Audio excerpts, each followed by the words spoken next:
60-тан асқандар былай дейді: балаларың көзді ашып жұмғанша үлкен болып кетеді.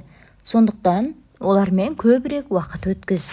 Олар ересек болған кезде сенімен көп уақыт бірге бола алмайды, өйткені уақыттары жоқ.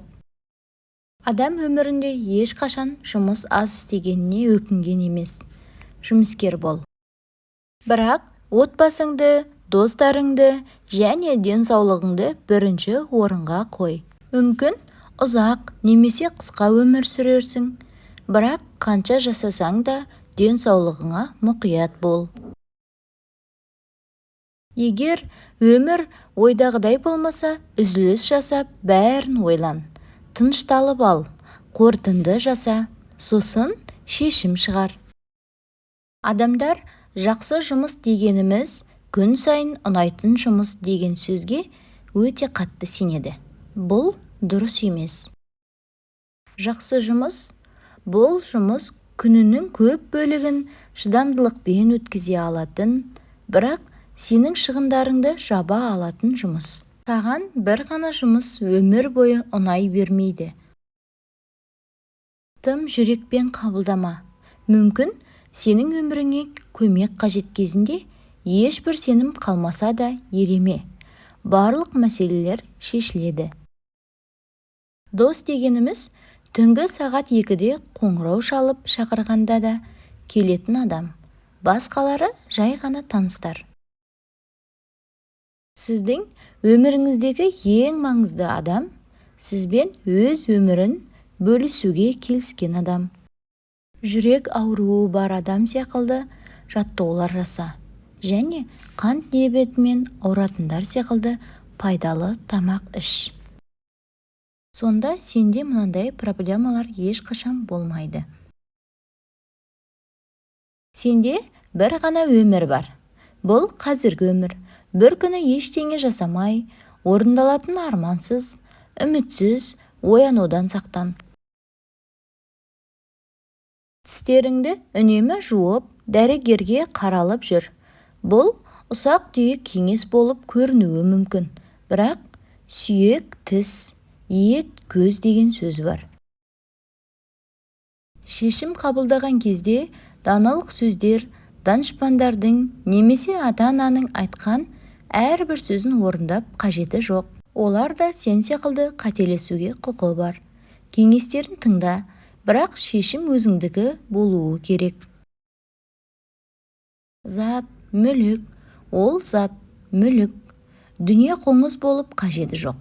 Оларды бірге алып кете алмайсың. Уақыт пен естелік қымбат. Бүгінгі жарақаттар қартайған кезіңде шыға келеді. Егер сен өзіңді 100% емдедім деп ойласаң да, ол көбіне қартайған кезде қайта пайда болады. Әр сәтті бағалауды үйрен. Жас кезінде бәрін әп-сәтте алғың келіп тұрады. Сенің уақытың таусылып келеді. Сондықтан әр сәтті бағала. Достарыңа, отбасыңа және ата-анаңа уақыт бөл. Қызғаныш махаббатты жояды. Серіктесіңе сеніп үйрен. Егер серіктесіңе сенбесең, басқа кімге сенбексің? Егер сенде орындалмаған арман болса, оны жүзеге асыруға тырыс. Қартайған сайын армандар тіптен орындалмай қалады. Жаңа адаммен кездескенде сен ол туралы ештеңе білмейсің. Сенің көріп тұрғаның тек қана оның азаматтығы, жасы, жынысы және киімі. Осының барлығының еш маңызы жоқ. Өйткені сен ол туралы ештеңе білмейсің. Сырты жақсы болсын, жаман болсын, мейлі. Сен оның ішкі әлемін білмегендіктен, сен ол адамды әлі де танымайсың. Бір үзік сыр. Жасың келген сайын ұйқы азайып, уайым көбейеді екен. Күлкіден күрсінуің артады, жас кездегідей бас салып, салғыласқың да келмейді. Өзіңдікі дұрыс екенін білсең де, дәлелдеуге де асықпайсың, тырыспайды да екенсің. Адуыңнан алыс жүруге тырысасың. Ақылдыларға аузың ашылмайды. Не болса соған данышпансып, ақылың шашылмайды. Жастық шақта байқамағанды байқайсың. Өз ақмақтығыңа басыңды шайқайсың. Кеткен кетігіңді толтырғың келеді. Бұрынғындай қонақта емес, өз шаңырағыңда отырғың келеді. Жолдасыңа да бұрынғыдай назданып еркелемейсің. Не болса соған сүйреп желкелемейсің. Жыл келген сайын жарыңды жағалайсың. Бұрынғыдан да қаттырақ бағалайсың. Балаларыңа да міндет етпей көбейсін деп қарайсың. Осылар деп ұрпағым өрісім. Жастықта қыдырғанды аңсасаң, енді қонақ келгенді аңсайсың. Әр нәрсеге байыппен қарап саралайсың. Қиындықты қай пейілімнен демейсің. Тағдырдың жазуы дегенге көнесің. Жер ортасында тұрғаныңды өзің де сезесің. Иә, бұл өмір. Өмір үлкен бір базар секілді. Не алсаң да, нені қаласаң да өз еркіңде. Тек соңғы кассаға барып есеп беретініңді ешқашанда ұмытпа. Адамдар уақыт өтіп барады деп өкінеді. Шынында өтіп бара жатқан уақыт емес, өмір өтіп барады. Ал уақыттың басы да, аяғы да жоқ. Уақытта жылға, айға, сағатқа, минутқа, секундқа, тіптен ғасырға бөліп жүрген адамдар ғой. Уақыт мәңгілік. Мәңгілік басталмайды да, аяқталмайды да.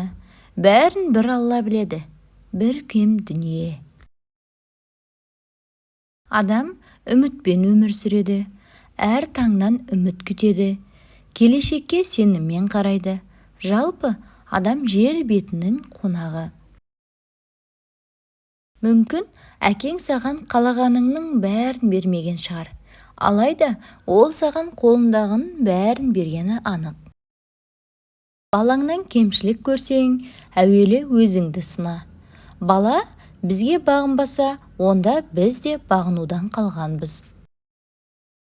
Бала өтірік айтса, демек біз де өз өтірігімізге көміліп жүрміз. Кірер есігіңді теппе. Ата-анаңның рұқсатынсыз 5 қадам да кетпе. Қатты еркелеп балалық етпе. Бала туған ана қалмасын шетте.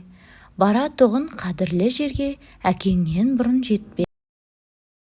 Әкеден ұл туса, құл боламын деп тумайды. Анадан қыз туса, күң боламын деп тумайды. Ұрпақтың жаманы жоқ, тәрбиең дұрыс болса, тәрбие тал бесіктен. Өмірдің 6 қағидасы. Бірінші, жалғыз қалсаң, ойыңды қадағала. Екінші, достарыңмен отырғанда тіліңді қадағала. Үшінші, ашуың келгенде мінезіңді қадағала. Төртінші, топтың ішінде тәртібіңді қадағала. Бесінші, қысылған сәтте қадамыңды қадағала. Алтыншы, Алла рақымын төксе, менмендігіңді қадағала. Мейірім соқырдың көзін ашып, мылқауды сөйлететін сезім бе? Кішкентай ғана жасалған мейірімділік білдей бір адамның өмірін өзгертіп жібереді. Не қиын, не оңай. Өзгенің қателігін жазғырған оңай. Өз қателігіңді мойындау қиын. Өзгені сынаған оңай, өзіңді жақсарту қиын. Өзгені ренжіткен оңай, кешірім сұрау қиын. Ойланбай сөйлеген оңай, тіліңді тартып қалу қиын. Әр түні армандаған оңай, сол арманды жүзеге асыру қиын. Жеңісті көрсеткен оңай, жеңілгенді абыроймен көтеру қиын.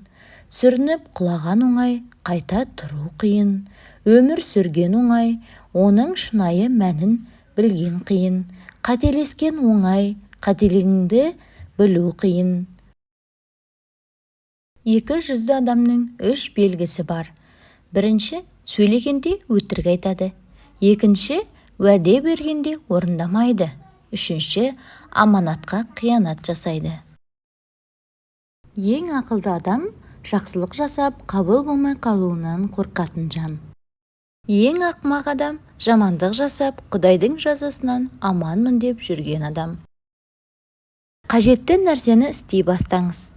Содан кейін мүмкін нәрсені бастаңыз. Және сіз кенеттен мүмкін емес нәрсені істейтін боласыз.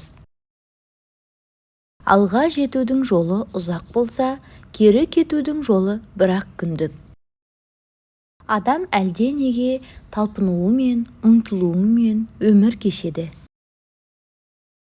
Мақсаттың сарқылғаны, өмірдің таусылғаны. Малым бар деп мақтанба, боран соқса қайтесің. Басым бар деп мақтанба, ажал соқса қайтесің. Тілім бар деп мақтанба, тіл байланса қайтесің. Бағым бар деп мақтанба, зорға айналса қайтесің.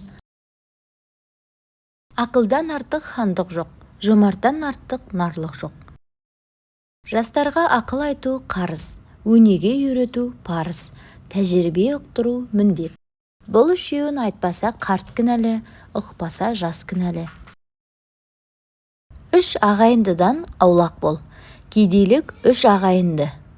Оның тұңғышы кежірлік, ортаншысы еріншектік, кенжесі ұйқы. Осы үшеуін бойына үйір қылмаған адам кедей болмайды. Жоғары қарап пікір ет, төмен қарап шүкір ет. Шаруам жоқ сөзіңмен, өсегіңмен, күндей берсең аулақтап көшедіргең. Таңға тәубе, кешіме шүкір айтам, ертең аман тұрсам деп төсегімнен. Бұл өмірде екі қатал ұстаз бар. Біріншісі өмір, екіншісі уақыт. Өмір уақытты бағалауға үйретсе, уақыт өмірді сүруге үйретеді. Сондықтан өміріміздің әрбір сәтін бағалайық. Қиындыққа тап болған біреуді көргенде Құдайдың сынағы ғой дейміз. Міне, сондай жанға жәрдем беру, бермеу біздің де сынағымыз. Көбіне оны аңғара бермейміз. Адамға үнемі кеңес қажет бола бермейді. Кейде көмек созатын қол, тыңдайтын құлақ, түсінетін жүрек керек болады. Біреулердің сызып берген сызбасымен емес, жазып берген жазбасымен емес, өз жолыңмен жүр. Әркімнің өз өмірі, өз тағдыры бар. Өмірде адам үш нәрсеге ынтық болады. Біріншісі емін-еркін өмір сүруге. Екіншісі жұрттың құрметіне бөленуге. Үшіншісі келешекке пайдасы тиетін игі еңбек жемісін молықтыруға. Ал бұларға жету үшін 4 шартты орындауға тиіс. Біріншісі дүние мүлікті адалдан жинау. Екіншісі қолда бар дәулетті ұқыптап ұстау, жақсы күту. Үшіншісі жиған тергенді күнделікті керекке, үй ішінің, туған туыстың қажетіне жарату. Мұның пайдасы ақыретте тиеді. Төртіншісі қолдан келгенше пәле жаладан сақ болу. Әр шаңырақтан 3 қонақ кетпесін. Денсаулық, береке және ынтымақ. Құрметті көрермен, ана тіліміздегі арнаны қолдай отырыңыз. Тыңдағаныңыз үшін көп рахмет. Күнделікті шығып тұратын ұлылардан қалған алтын кеңестерді тыңдап отыру үшін арнама жазылып қоңырауша батырмасын басып алыңыз. Келесі жүздескенше аман сау болыңыз.